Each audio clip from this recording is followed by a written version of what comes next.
Hotel global इन रे पणा एवं प्रसाद बंटन घटगाँ कॉलेज निकट में थिबा होटेल ग्लोबल इन रे पवित्र पणा संक्रांति अवसर में पणा एवं प्रसाद बंटन व्यवस्था कराइथिला।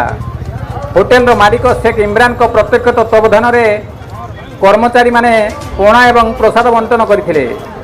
सेहीपरि ढेंकीकुट तारिणी क्लब ठारे एवं सर्वपुरातन सत्यनारायण पूजा पेंडाल ठारे पणा एवं प्रसाद बंटन व्यवस्था कराइथिला।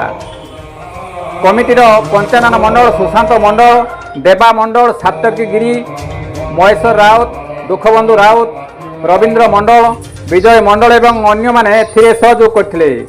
सेहीपरि शिशु मंदिर निकट थिबा पपुन साहू को हनुमान मंदिर में मध्य पूजक कलाकार पंडा पूजार्चना करथिले एवं भक्तों को प्रसाद बंटन व्यवस्था कराइथिला। गोविंद राउत का रिपोर्ट केडी नुजुरिया।